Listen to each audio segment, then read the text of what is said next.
So conducting tonight's interview is Rabbi Josh Feigelson, our president and CEO here at IJS. Josh joined us in February 2020 after serving as Dean of Students at the University of Chicago Divinity School. Josh's book is Eternal Questions, Reflections, Conversations, and Jewish Mindfulness Practices for the Weekly Torah Portion, published by Ben Yehuda Press. And joining Josh is Josh Leifer. Josh is a journalist, editor, and translator. His essays and reporting have appeared widely in international publications, including the New York Times, the New York Review of Books, the Atlantic, the Guardian, the New Statesman, Haaretz, The Nation, and elsewhere. A member of the Dissent editorial board, he previously worked as an editor at Jewish Currents and at Plus 972 magazine. He is currently pursuing a PhD at Yale University, where he studies the history of modern moral and social thought. He's here tonight to discuss his book, Tablets Shattered: The End of an American Jewish Century and the Future of Jewish Life, which is out now from Penguin Random House. We are going to drop a link in the chat for those who wish to purchase Joshua's book. And I also encourage you to ask questions during this evening's event. So to do so, you can click on the chat icon on the bottom of your screen and address your questions to Q&A in the chat.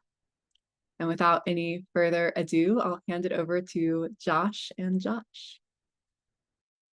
Thank you, Rebecca.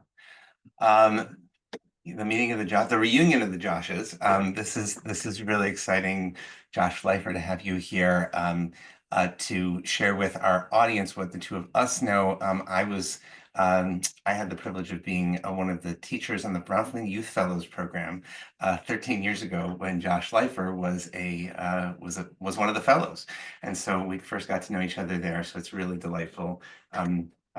I've been able to interview teachers of mine and colleagues of mine, and this is the first time I get to interview somebody who's been a student of mine. So, and I learned so much from your book, as the Talmud tells us, we learn from our students most of all. So I want to start by asking you, what prompted you to write this book? Who do you view the audience to be, or audiences, and what do you want them to think about or understand?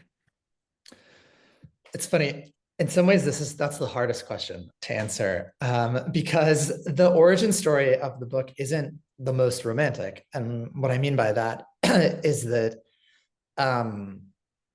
I was approached by an agent and an editor who were looking for a book about kind of the American Jewish millennial disillusionment with Israel. I mean, this was in the fall of 2020. And I had an erstwhile friend had actually been approached first, and they went to him, and he was like, actually, I don't have enough of a Jewish background to write this book, but my friend Josh might. And so they went to me and they solicited a proposal. I mean, I had a book in mind at the time that they reached out, and that book was really much narrower in scope about how American Jewish life had changed during the Trump years. I wanted to take stock of some of mainly political changes, but also practical religious ritual changes that had happened.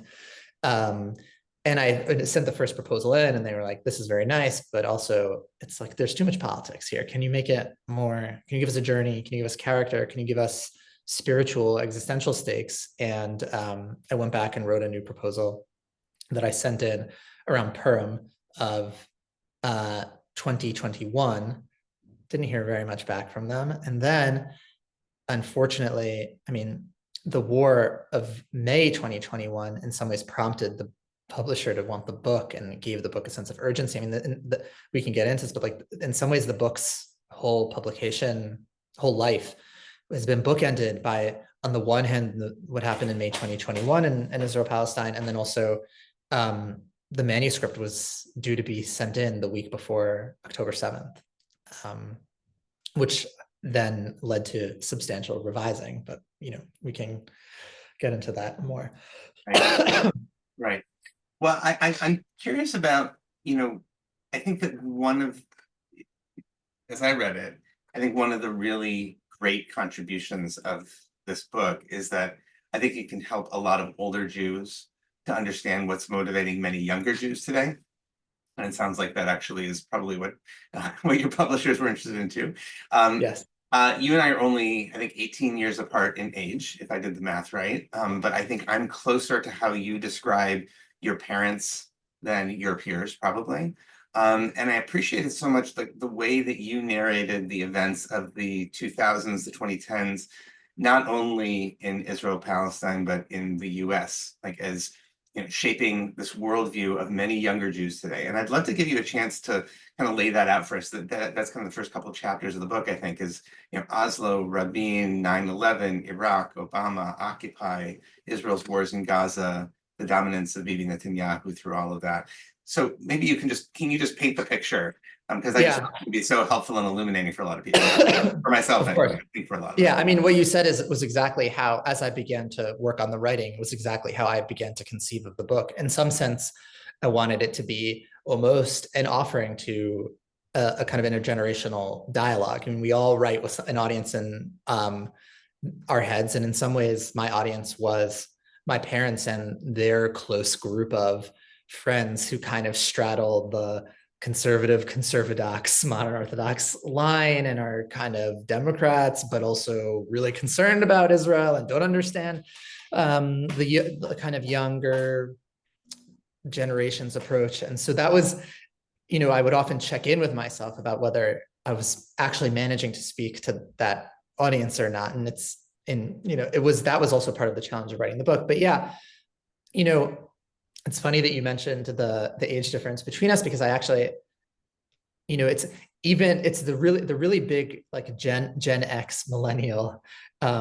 difference is that Gen X remembers the hope of the Oslo period, and people who are my age and younger don't. I mean, it's funny, like in the activist space, because it's so youth oriented, I'm like an elder because I'm 30 compared to like the college. You're aging out. Yeah, exactly. Exactly. Yeah. I seriously. But that means, I was born in 1994 in January. So like all of the hopeful period of the Oslo Accords, Yitzhak Rabin, all of that had been evaporated basically by the time I was a person coming into political awareness. And one of the things I write about in the book is that the world that I kind of gradually gained a sense of in the early 2000s was one that was defined by the Second Intifada and also 9/11, which sort of merged into this, global war on Islamic terrorism. And it wasn't clear where one began and one ended. And Arafat and bin Laden, even though like actually when you learn about these things, they had very different ideologies and belonged to different street, everything kind of was merged into the same thing. And then from there was kind of this hopeful moment around Obama of, maybe we will get out of this darkness, the kind of demoralizing quagmire of the Iraq War. I mean, as a kid growing up, reading the New York Times at the kitchen table, like the thing that was most prominent were the faces of American soldiers who were killed during those wars. And there is a brief moment of Obama euphoria, but very quickly it becomes disappointing, I think, to a lot of people. I mean, at the same time, I don't want to exaggerate. Like I remember being very much more alone as a kind of strident progressive around the time that you met me. In the tail end, again, would be like the beginning of the Obama, not quite his second term, the end of his first, but I went to college towards the end of his presidency, and it was very hard to organize. I mean, Occupy had a big effect, but I think Occupy's effect was mainly in that it trained a generation, maybe people who are 5 to 10 years older than me, in activism, who then went on to found a lot of the activist groups that marked the mid 2010s. So Black Lives Matter. This is also true, if not a group like If Not Now. The Bernie campaign, probably the most significant political development in terms of galvanizing progressive energy. But all of this is to say that if you are someone with it's funny, I now have students, and the striking thing is for me, I'm very much of the, like you said, 9/11, Obama financial crisis, COVID moment, and my students, I was a TA in an intro political theory big lecture this past semester, and I realized that my students who were 18 don't remember an American politics that wasn't dominated by Donald Trump, which was sort of crazy to me. Like, I think in some ways my generational cohort, because we knew a different world, can still be disappointed, whereas in a very particular way. And we'll see what happens with activism, because I still think a lot of the campus activism is dominated, is largely given articulation by students who are a little bit older than like the 18-year-olds. If I had to engage in some micro sociology, people with a little bit more political education, and we'll see what happens. I mean, just to kind of, I guess, telegraph this a little bit more. I mean, obviously the biggest difference when it comes to, American Jewish politics and Israel politics is it's not just, we didn't have the optimism of the Rabin years. We only knew an Israel that was led by Netanyahu, basically, and not even an Israel that we really could be said to be earnestly pursuing peace. And I think that's in an Israel that was aligned with kind of the forces of global reaction, not even in a like a subtle way, especially towards, I guess 2015 onward.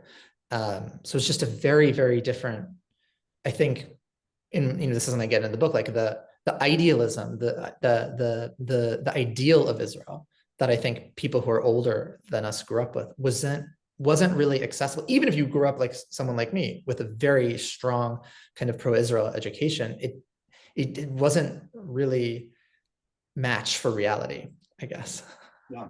Yeah, and I think another element of that you talk about is also, by that point, right, Israel gets a huge amount of, I'm not sure you mentioned this exactly, but Israel's both economic and military aid, which, takes off after the peace treaty with Egypt, right? By 20 years later, Israel has that qualitative military edge has been, established in the asymmetry between, where Israel is as an economic and military power, which only grows under Netanyahu, and then where the Palestinians in particular, or as we're seeing right now, basically the rest of them, all of its neighbors, is that's the world that you've known, as opposed to, I'm looking around, and many of the folks based on who's here, grew up in a world of 1967 was this miraculous victory, and but for a hair's breadth, yeah. And so, that leads me actually to another question, is that, about that period following 1967. And I think one of the most provocative through lines maybe of your book is, for some readers, will be that Zionism really became this organizing pillar of much of American Jewish life after 1967. It offered a more kind of visceral, meaningful core to Jewish identity than a perceived kind of thin Judaism that a lot of American Jews felt like they might have grown up with. And that search for a core is something that continues. And, you talk about Aleph Bet Yehoshua's famous speech at the American Jewish Committee almost 20 years ago now, and this ringing indictment that he gave of the continuing sort of relative thinness of diaspora. And it feels like, you yourself continue to critique that thinness, both from America, and also now, you're living in Tel Aviv. And so I wonder, what do you think contemporary or future diaspora Judaisms need in order to be strong? Just invite you to reflect on that.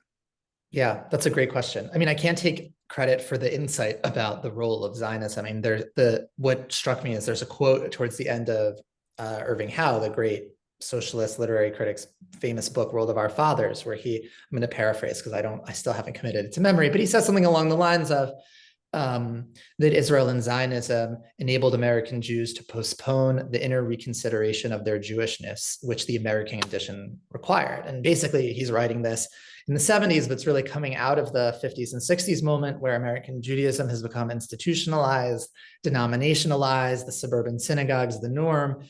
Everyone's there because that's what you do to be Jewish, but there's not like a great deal of, I mean, this was an anxiety from everyone from like Heschel to Nathan Glazer to all the kind of mid-century Jewish thinkers are looking at the suburban synagogue. And on the one hand, they're like, this is a good thing that we built these institutions. But on the other hand, there isn't really a there. So, and then Israel, in some sense, gives American Jews a lifeboat because all of the kind of difficult facts about being Jewish become a little bit easier if you can donate to the UJA or AIPAC. And that's how you practice your Judaism rather than say, well, what is it, rather than address which are very difficult questions and were more difficult, I think, that time, like, well, what does it mean to be a Jewish and American?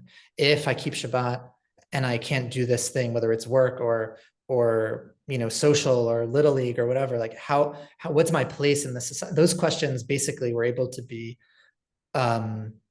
transcended or jettisoned because there was another way of being Jewish that didn't require the same kind of give and take. I think that my critique, and I mean, my critique is a little bit different than Aleph Bet Yehoshua's critique, but there is a similarity. I mean, so Aleph Bet Yehoshua in this famous speech, he has some great lines. One of them is, being Israeli is like your skin is Jewish, but being a Jew in the diaspora is you wear a coat and you put it on and off whenever you want. Or he gets more provocative. He says being Jewish in Israel is like being married to Judaism, but being Jewish in the diaspora is like messing around with Judaism. But the better quote that I think in the speech is that in Israel, Judaism is a question of, it addresses existential questions, life and death, war and peace, distribution of resources, power. And in the diaspora, it's a spice box that you pull out on Shabbat and Yom Tov, and you sprinkle on your daily life. And I think that last part is the more true part, in the sense that it's very easy for Jewishness to kind of become an ornament, basically, on a life that doesn't look very different from the American mainstream. I mean, for me, like my critique when it comes to the thinness of American Judaism is that I think partially because of the Israel-centricness and the ease with which it provided a way to kind of just plug in, but not only, I think American Jews went a very long time without really asking them hard questions themselves, about hard questions about why be Jewish, what does being Jewish demand? Does it demand anything of me? We kind of decided not to think about it too much in a very American way. Like there's something pragmatic also about this, where it's like, we'll just let it be as it is and kind of play with it. And that's one of the virtues of American Jewish pluralism, but it was also one of the downsides of American Jewish pluralism, in the sense that it made it very hard for American Jews. And I don't talk about intermarriage in the book because I think it's overplayed, but I also think it's a symptom of something larger. And if you're not interested in the symptom, then I don't think it's like intellectually honest to talk about the root cause, which is, can you give your children reasons for being Jewish as opposed to doing other things on like the marketplace of life experience? And if you can't, then you can't really complain if they do something that you don't approve of. And I think that was that's sort of my critique of where American mainline, I guess I call it, American Judaism ended up, which is, informed by the Aleph Bet. I don't think like Aleph Bet Yehoshua, I think, thought that really everyone should make Aliyah and that it was only here. That I don't think that's true. Maybe that leads to the last chapter of the book.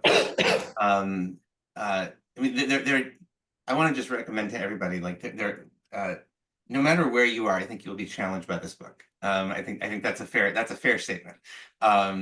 Politically, religiously, geographically, you'll be challenged by the book, and I think that's a real virtue. But it leads me to, the last chapter, you lay out these sort of 4 possible futures, right, for American Jewish life, and maybe just if you want to share them, because also, and where you wind up is also, might be a little surprising, I think also, and I think challenging. So I just want to invite you, and I also want to remind everybody, if you have a question, just in the chat, that you should see Q&A is one of the people in the chat. Q&A, are you there? I think you are. Anyway, please just send a message to Q&A, and and then you'll be able to, we'll get that question. So, and we'll try to get to it. But yeah, if you want to talk about your four options. Sure. I mean, I regret the naming of them a little bit, but basically the 4 option, the end, publisher says to me, you got to have something forward looking here. And I was like, I'm a journalist and a historian. These aren't really my core competence. You hedge a lot. You hedge a lot at the beginning. You do the requisite, it's fool's errand, but here we go. Right. But here we go. And so, as I see it, there are kind of 4 options that a person can fall into Jewishly. Now, this isn't like the only options, but I think these are kind of the dominant pools, let's say, where people will fall in. And so one of them is something that I call, maybe uncharitably, the dying establishment. But what I meant by that is sort of the existing organizational and denominational infrastructure that exists in American Jewish life. There happens to be, I'm sure people on this call know, a somewhat of a crisis around like rabbinical students, like synagogue, and their continuation. On the other hand, the seminaries, the non-Orthodox seminaries, the federations, all of these organizations have strategic plans into the next century and endowments, and they will exist for people who want to live inside them, even if that group of the percentage of people who decide to do that is increasingly small relative to like the wider Jewish pool. And so that's one option. I think, in the social science, there's a term like path dependency. There's a certain level of path, it runs. And I think that, I got accused of saying that American Judaism is going to disappear, and sometimes in, reviews of the book, which is not what I say. I actually think, maybe more frightening than disappearing is that things could just, and that would kind of muddle for a long time and not be so interesting. So that's one path. Another path is something that I call prophetic protest. And this is kind of the Judaism of new Jewish social movements, like If Not Now, or Jewish Voice for Peace, or Jews for Racial and Economic Justice, or Never Again Action, people who are expressing their Jewish identity primarily through using Jewish language, themes, symbols in protest. And, in some ways that form was a reaction to the perceived political complacency of the establishment. On the other hand, the problem that prophetic protest has is that it's not clear where the place of, say, religion and practice and Judaism is when the protest is over. Do you just go back to being, is it just instrumental, or is there a broader spiritual practice that's accompanied by it? And obviously, some people do have that and some people don't. I think those who find the center of their Jewish lives in that path are still working out some of that, what it means. The third group is something that I call neo-reform. I don't mean the reform movement, but I mean sort of the most radical impulse to update all elements of Jewish tradition and practice to the current political zeitgeist. So if the prophetic protests people want to take Judaism, Jewish practice, tradition, and put it into the streets, neo-reform kind of wants to take the politics of the streets and put it into the shul. And that's led to a lot of liturgical innovation and a lot of, for this reason also, I think that the neo-reformist impulse is at the cutting edge of the inclusion and is poised to grow as American Jewish life becomes much more diverse than it has been previously. But again, I think the neo-reform tendency has the biggest challenge in explaining why specifically to be Jewish and do Jewish instead of doing other things. I mean, in some sense, at some of the edges of the neo-reform, like the practice is pretty syncretic anyway. So being Jewish might not be like an exclusive thing. It might coexist with other faith and communal commitments, which I think like some American Jews might say that's great and liberal and we love that, but also it happens to be a very radical transition from how Jewish practices existed for a long time. So there'll be, challenges to negotiate there in terms of being honest and, consistent. The fourth option that I identify is something that I call separatist orthodoxy. And I don't, the chapter that I write about orthodoxy in the book centers around Haredi communities, but I don't think that separatist orthodoxy is only Haredi. Like there are kind of forms of orthodoxy, the right-wing edge of modern or what some people call modern orthodoxy, however you'd like to describe the form of Judaism that's practiced in a place like Flatbush. There's a form of Orthodox Jewish communal life that what separates it from all these other paths, is that to a certain extent, it stakes out a difference from mainstream American culture.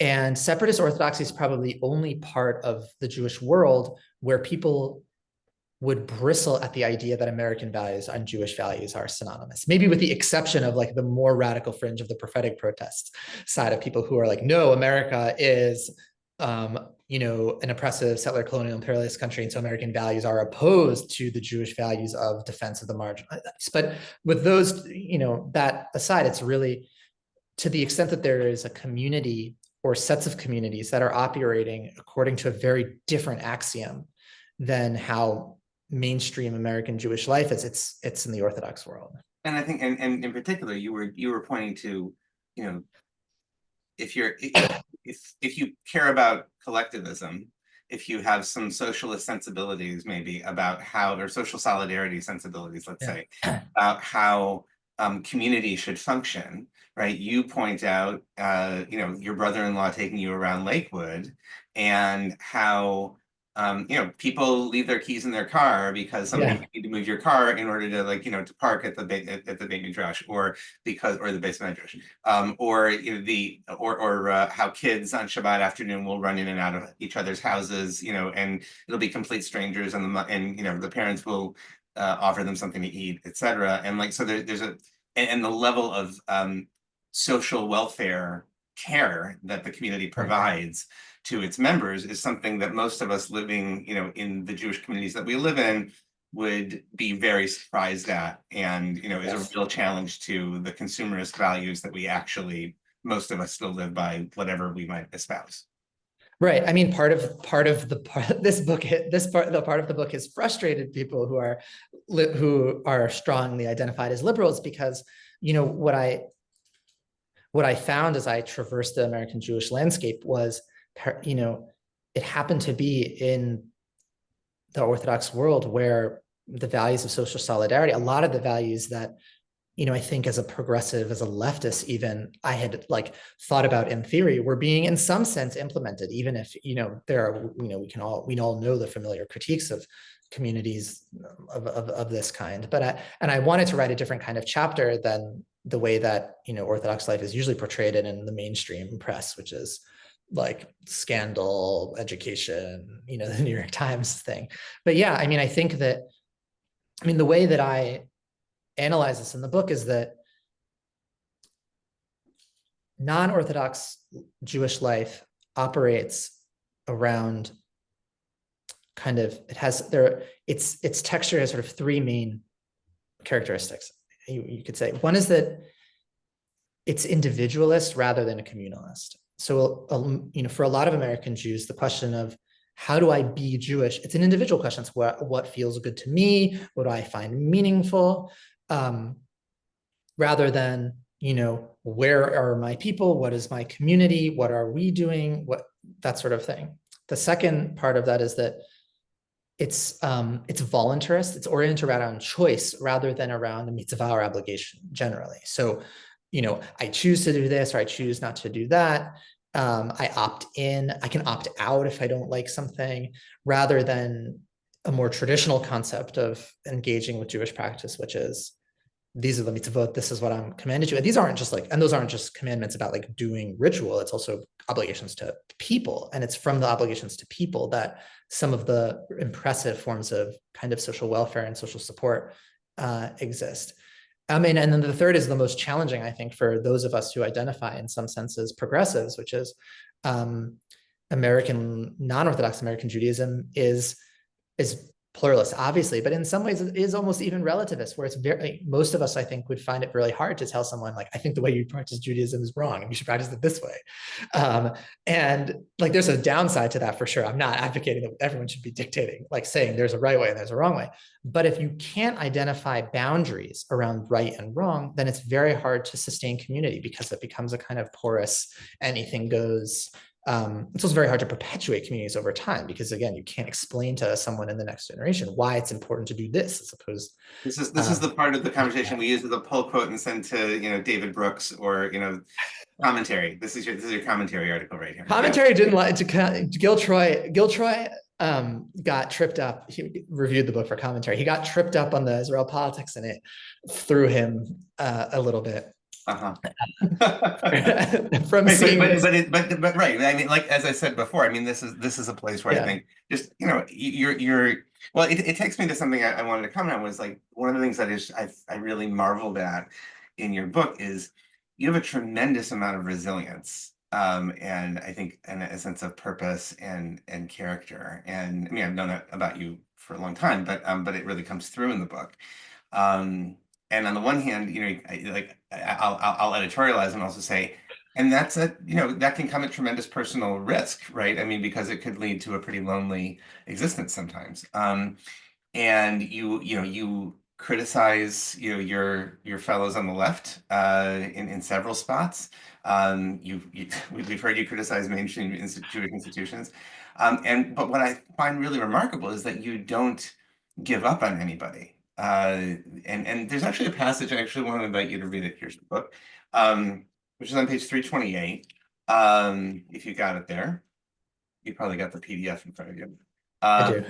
And it begins, it turned out that by self-exiling from Jewish spaces. And so maybe, can you just read that passage, and then I want to ask you a question about it. Where should I read to? So if you read from there, if you read from there to what might happen to Kevin. Right. Yeah. Sure. It turned out that by self-exiling from Jewish spaces where I assumed I would not be welcomed because of my views, I had missed out on opportunities to discuss, explain, and even persuade other people. I had so demonized people I perceived as my ideological opponents that I could not fathom that they might be willing to hear what I had to say. To my surprise, many are. By remaining cloistered mainly among those who share their views and lifestyle, many progressive Jews, especially young ones, forego the important work of making themselves comprehensible to the people whom they would hope to recruit to their cause. Increasingly, I've begun to wonder, what if all of us who would distance ourselves from religious life because of our opposition to the occupation of the West Bank and Gaza were to insist, simply by virtue of our presence, on the compatibility of anti-occupation politics with halachic observance, despite, or rather because of, the discomfort this would entail? Of course, there are already people doing this, many of my friends, enough to cause concern among those on the right, like the historian Gil Troy and refusnik-turned politician Natan Sharansky, who have labeled critics of Israel who remain deeply involved Jewishly as un-Jews. What might happen if there were more of us? So I think what's amazing about this is, like, I know, and I'm sure other people on this call might know or might even identify as people who are like, you know what, I can't pray with those people. I can't be in spaces with those people, whoever those people are, right? I've got my share of people who, I myself have, like, I've left shuls or not joined shuls because of whatever, right? And here you openly talk about, you name it, as like the discomfort, like the ability to sit with the discomfort that would entail, which I think most people including like a guy who like teaches Jewish meditation for a living, find really hard to do. And so I just want to ask you, where does that come from for you, this ability to stay in the conversation, to not abandon your people? And how do we clone you? Like, how do we create more of that? I'm really curious about that. I mean, I think part of it came from a few realizations. I mean, one is that I actually think that being connected with people who you disagree with profoundly is actually or used to be in some ways, is actually a default state of being, in that, what I mean by that is that usually there are people in our lives, family members, the people who come to mind, who we disagree with on things, maybe fundamental things. But I think that by nature of their being family, there is a kind of transcendent obligation to be in some kind of community with them, despite that disagreement. And once you place the priority on the obligation of being with those people, rather than, what ended up being a kind of individualist pursuit, as I understood it, of purist politics. Like, what's the actual problem with being around people you disagree with? Is it like you might get like dirty from their wrong views? I mean, in some ways, like once you kind of disambiguate, then it becomes actually a lot less clear than it was, and this is coming from my own experience of grappling with like, what do I do Jewishly because of my Israel politics? I spent 4 years on a college campus, kind of almost bedafka, going every single Friday night to Hillel Shabbat dinners with like a group of close friends, other Brahmanim as well, to be like, just because we happen to be on the other side of the community's political lines, like we are going to break bread. And like, that was a very difficult experience, in some ways fundamental for me as a person, in that, there's a normalizing fact to that, experience to that. So, I mean, yeah, that's part of how it happened. But I also think, like, the last thing I'll say is part of the experience was also realizing that, like, there were other virtues that I could learn from these people, even if I disagreed with their politics. Like, I might not agree with, and I'm not saying like this means none of politics doesn't matter, but that there might be like countervailing, I don't know if that's the word, but like countervailing forces. Like, well, maybe this person is a really good father, and I could learn a great deal about what it means to be a father from this person, who at the same time has views about, say, I don't know, economic distribution that I think are barbaric. Does that mean they're zeroed out in terms of what I can learn from them? I think in an adolescent way, that's sort of how I used to think. Now, but once it gets more complicated, then I think there's more potential to stay in. I mean, you invoke the language of responsibility a lot, I think, very powerfully. And again, so like that comes somewhere, that comes from somewhere for you. But it actually opens up to a question that I had about, there was a passage just before the one you read, where you questioned, whether you, and I think sort of more broadly, that whether many Jews have placed too much value on speech acts, right, while undervaluing other kinds of spiritual and ethical action in the world. And so we get really hung up on statements, or failure to make a statement, or and that comes naturally. Like, I mean, we come by that honestly. Like, Jews are a people of words and speech acts, like they created the world in our theology. But Exactly. but I was really struck by that, because I've been thinking a lot about the pressure that many of us feel to speak out, especially in the world of social media, where this is just now on steroids, and Right. how our work at IJS here is so rooted in the spiritual power of silence. Silence can be absence, Yes. but it can also be a gateway into a much deeper presence, and maybe an ability to stay present perhaps. And I wonder if that resonates for you on some level as a person of words, but where the power of silence, not to oppress, but actually to liberate, is possible.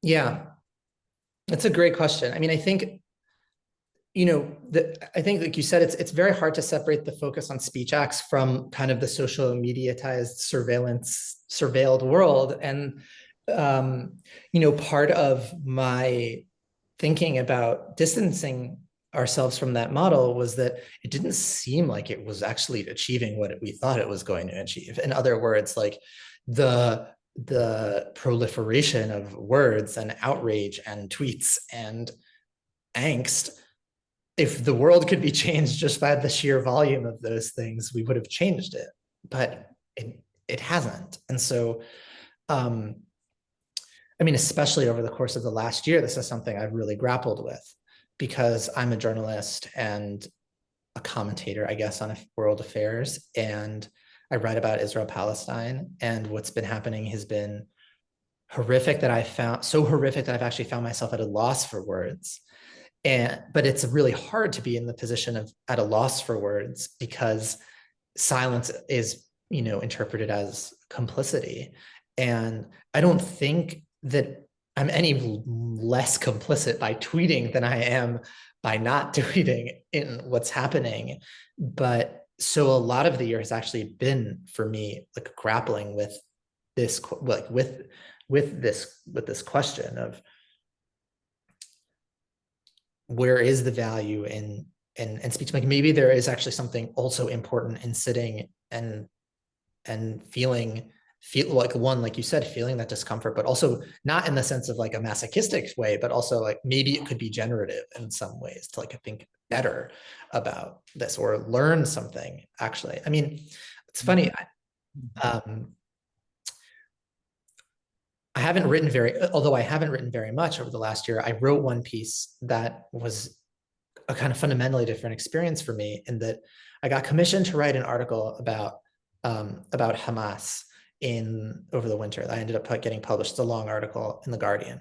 Now, I write about Israeli politics. I'm a Hebrew speaker. Like that's my core competency was there, but they pitched me, they asked me to write this piece. And what was so difficult about it was that generally as a writer, I start out knowing where I'm going to go. And I kind of gather the evidence that I need to make the point and build it out that way. And for the first time this has happened in other ways, but like I wrote a piece where I didn't know that as I was writing it, I did not know where it was going to go. And that required opening myself up to a range of perspectives that was really not comfortable to sit in. On the one hand, calling like an actual, I shouldn't even say, like an actual member of Hamas in Istanbul and talking to him on the phone from Jerusalem, but on WhatsApp, so he doesn't know where I'm at, to talking to right-wing settlers here who have, think the only way to deal with Hamas is to transfer the entire population of Gaza into the Sinai. I think the piece ended up being a better piece because I was able to like sit and process these things and eventually come to a synthesis that I think made sense, rather than being, needing to know from the get-go what I was going to say. We had a lot of really good questions. I've tried to bring some of them, if not in verbatim, but some of the spirit of them in, and we're not going to be able to get to all of them, so I apologize. But many good questions, and I will pass them on to you, and maybe we can we can invite you if you want to. We can write some responses and see if we can distribute them. But we're about we're going to run out of time soon. There's one thing that I really also just really want to ask you about, which is there's a passage that you have about where you start, what might happen if we take the irreversibility of decline starting point. I was on a plane the other day, and I watched, I had been working like 3 straight days. We had our annual board meeting 4 straight days, and long days of work.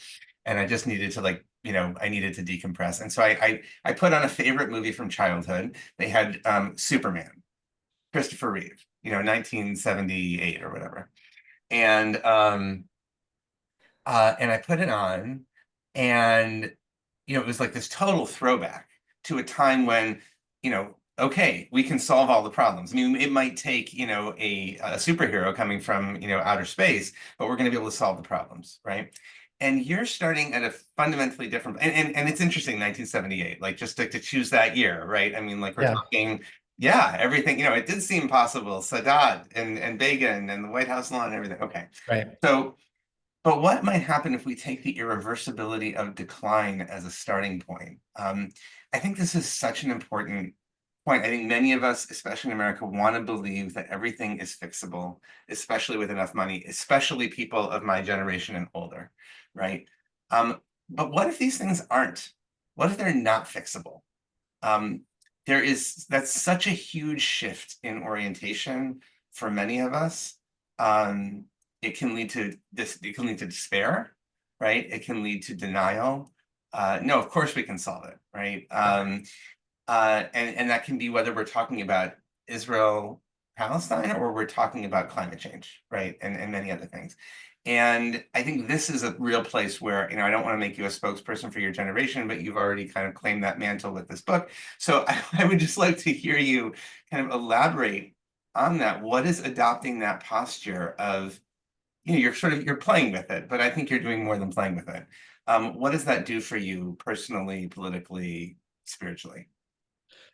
It's funny. I actually think that this puts me still out of sync with my generation in the sense, or the younger cohort, and that I think that most people still share the view that things are fixable. It just requires a truly radical decision, a true rupture with the status quo, and then things will actually get better. And in some ways, I came to this position being like, and this is being like a former Marxist, I guess, if one could say that like for me, coming out of conservative Judaism into maturity by like my teen years, and then I spent a year in Israel, in Mechina Kedam Tzva'it, or a pre-army program, but which is kind of sponsored by the kibbutz movement, which meant that on the one hand, we read Gemara as a text about social distribution, but also read a ton of Marx, and I was kind of in Marx yeshiva for a year. And I mean, it's when I first read Rawls also in Hebrew, and that for the last decade, for the decade basically up until my late 20s, I really truly believed in a kind of, you could call it a certain socialist messianism, that if you pushed hard enough with enough social force on the levers of social change, that it was inevitable that something would happen. It had to happen. There had to be something. And I think I lost that faith over time, and really over the last 2 or 3 years. But it was also really freeing to lose that kind of certainty, because all of a sudden then you could ask a question like, well, what if things stay the way they are? And I think this thinking really came out of,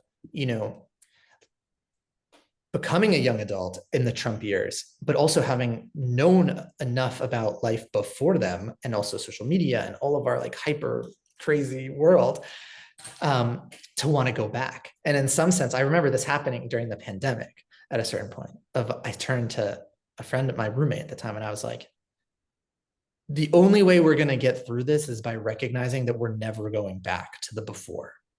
And in some ways, that ended up being much more true than I thought it was. When I said that, I really meant will we eat in a restaurant again? But it ended up being that period of time dramatically changed the fabric of our lives. I mean, the fact that even we're doing this, wouldn't have really been thinkable before the pandemic. Yeah. But then, the insight about declinism comes from a University of Pennsylvania literary critic who actually means it as a form of rhetoric. But I took it to actually be really what he said true, that declensionism is a rhetoric. On the one hand, imagines a kind of like catastrophic catharsis at the end. Like it imagines that like we will see the end of the process, and there will be a dramatic resolution where we will be able to have closure with the thing that we saw declining, but also at the same time that if we really do enough, we can reverse it. And in some sense, he's talking about like American empire and like the rhetoric of, of decline. Great again.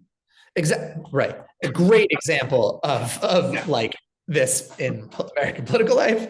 But there's an American Jewish version of it too, which is if we just dump enough money in birthright, then like we can reverse the last 30 years of sociological trends around whether it's intermarriage or whatever. And at the same time, if we don't do that, then Jews are going to disappear. And I think like, so that's like the American Jewish version of this. And much more frightening maybe is like, well, what if it just stays like this for the rest of our lives? There's no cathartic release. We don't get to like, no one gets to like bury the conservative movement and like say Kaddish over it or whatever. It's just weird from our perspective as people who remember what it was like before, not the same. And, I don't know really what it means to like, I think every day in some ways I wake up and try to ask myself, like, what does it mean to live alongside this sense of decline? And like, or like, it can't be changed. Like you said, whether it's climate change. I mean, I'm not like a particularly climate activist because I ended up focusing on other things, but obviously I wake up with the low hum of like, there's no snow in the Arctic in December, headline. And then, or Israel, Palestine, like what if, for me, that also part of the reckoning happened around there. Like, well, what if the occupation never ends?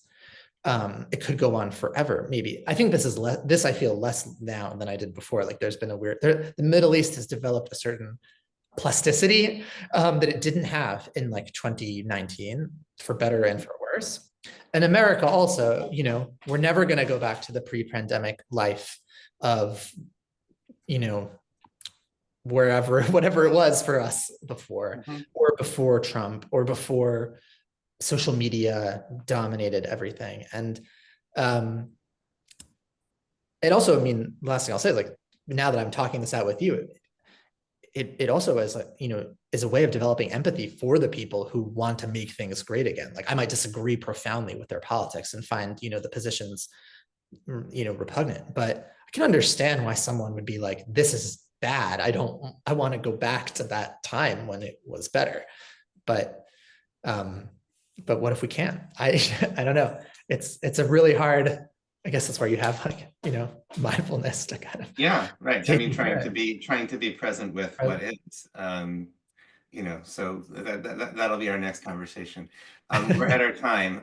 Josh, thank you so much. This has been really, really a pleasure. I just want to say to everybody, I can't recommend strongly enough reading the book. I really hope if you haven't already, that you will. And thank you. And we're going to bring Rebecca back to close us out. Thank you so much.